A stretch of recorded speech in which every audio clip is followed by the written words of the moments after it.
இனி காலம் செல்லாது. ஏற்கனவே ரகசிய வருகைக்கு பின் பூமியில் நடக்கும் காரியங்களை நம்ம பார்த்தோம். ரகசிய வருகைக்கு பின் பரலோகத்தில் நடக்கும் சம்பவங்களை பார்க்க போகிறோம். ரகசிய வருகையில் 1 தெசலோனிக்கேயர் 4:16-17 ஏனெனில் கர்த்தர் தாமே ஆரவாரத்தோடும் பிரதான தூதனுடைய சத்தத்தோடும் தேவ எக்காலத்தோடும் வானத்திலிருந்து இறங்கி வருவார். அப்போது கிறிஸ்துவுக்குள் மரித்தவர்கள் முதலாவது எழுந்திருப்பார்கள்.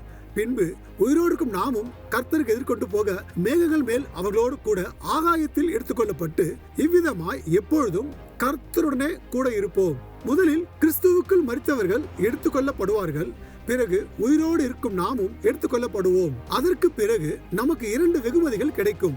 எங்கு என்றால் பீமா நியாயஸ்தானத்தில் தான்.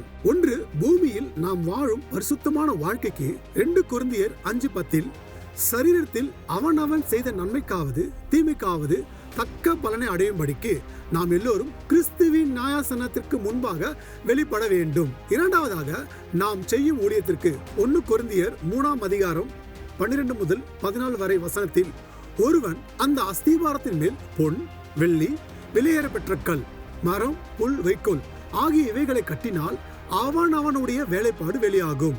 நாளானது அதை விளங்க பண்ணும். ஏனெனில் அது அக்னியினாலே வெளிப்படுத்தப்படும். அவனுடைய வேலைப்பாடு எத்தன்மையுள்ளது என்று அக்னியானது பரிசோதிக்கும். அதன் மேல் ஒருவன் கட்டினது நிலைத்தால் அவன் கூலியை பெறுவான். இந்த உலகத்தில் நம்மை பரிசுத்தமாக்கவும் நாம் செய்யும் ஊழியம் தேவனுக்கு பிரியமாயும் இருக்க வேண்டும். தேவ வார்த்தை எப்படி இருக்கிறதோ அப்படியே சொல்லுகிறோமா, அல்லது தேவ வார்த்தையை ஆளுக்கேற்ற போல் மாற்றி பேசுபவர்களாய் இருந்தால் நம்முடைய ஊழியம் பரலோகத்தில் அக்னியினால் சோதிக்கப்படும் போது பொன்னை போல ஜொலிக்காமல் வைக்கோலை போல எரிந்துவிடும். எனவே நமது ஊழியத்தை அக்னியில் போடும்போது அது எத்தன்மையானது என்பதை காண்பிக்கும் என்பதை நாம் உணர்ந்து செயல்பட வேண்டும். தேவன் பார்க்கிறார் என்ற பயத்தோடு வேதத்தை இருக்கிற விதமாக சொல்ல வேண்டும்.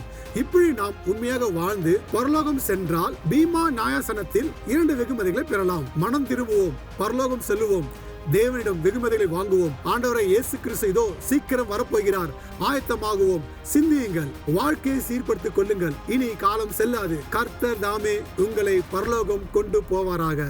ஆமேன்.